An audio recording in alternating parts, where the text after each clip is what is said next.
Hi everyone, hope you're doing well. This is a short video just to explain the formula sheet for week 8 and just to kind of recap what you were supposed to get out of it. So what I have here is our formula sheet or our formula bank that you are going to be allowed to use on any quiz or test moving forward.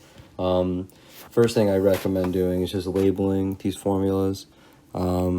Just write down the line 1, 2, 3.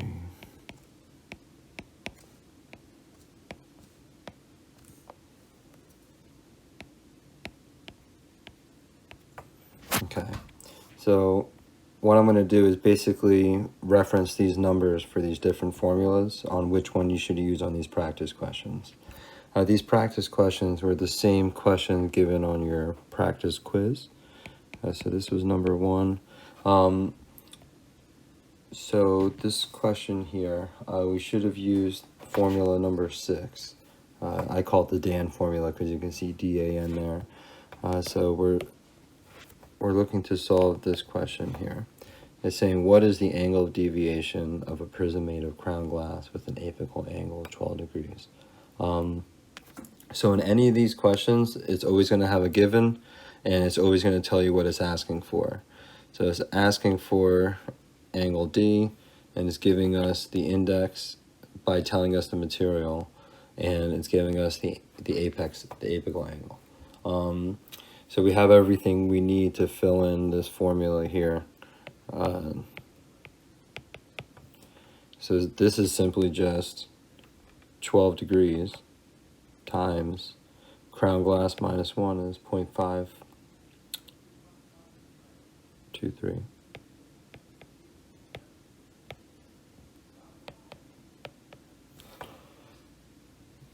And this should be around 6.3 degrees. All right, number 2. What is the, and this formula here is formula 6. Number 2, this is asking for the apical angle. They're giving us an index, and they're giving us an angle of deviation. So if we look on our formula sheet, it looks like we can fit a lot in on number 8. So number 8,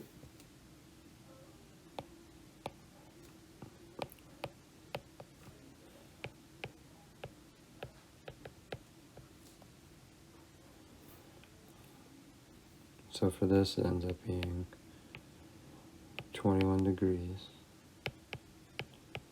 over polycarbonate.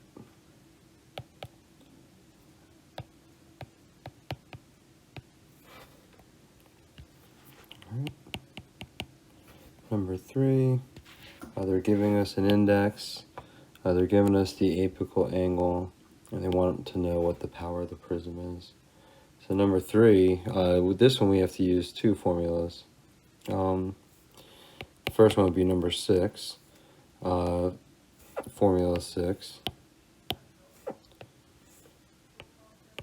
and that's the DAN formula. So that we're going to end up doing 14 times the index minus 1,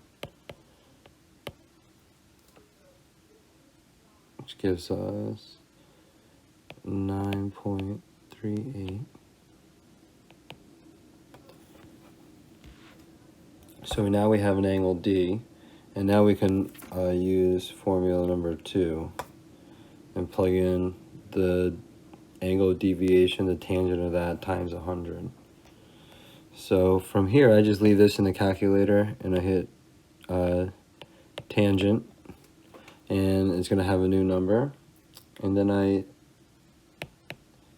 that new number is 0.165 roughly, and then we're going to multiply that by 100 per the formula, and it gives us a prism power of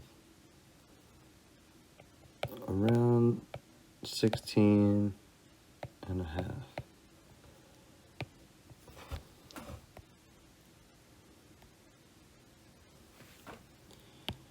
This is number 4 on that quiz. An object viewed through a 5 diopter prism at a distance of 2¼ meters. This one looks like we're going to plug in number 5.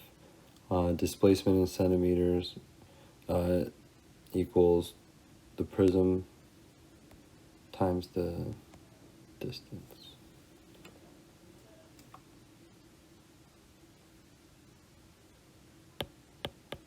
So we use formula 5, and then with 5 times 2¼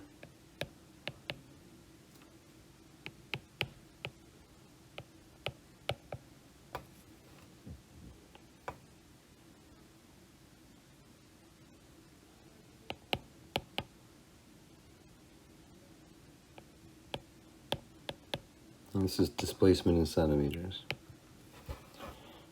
All right. Number 5, a 4 diopter prism displaces an image of an object by 3½ centimeters. How far is the prism from the object? So this one, they want to know the distance, how far. They're giving us a displacement in centimeters. So there's really, the best formula to use is probably number 4. We're given a displacement in centimeters and the prism power. So number 4, do 3.5 divided by 4. And it gives us an answer in meters, which is 0.875 meters. And the last question would have been number 6 on the practice quiz. What is the power of a prism that displaces an image by 40 centimeters? This one, we're going to use formula 1. Displacement in centimeters over distance in meters. And a little tip, if you ever see centimeters and meters in the same question, and it's asking for prism power, always put centimeters over meters, and you will get the right answer every time. So 40 over 5 gives us 8 prism diopters.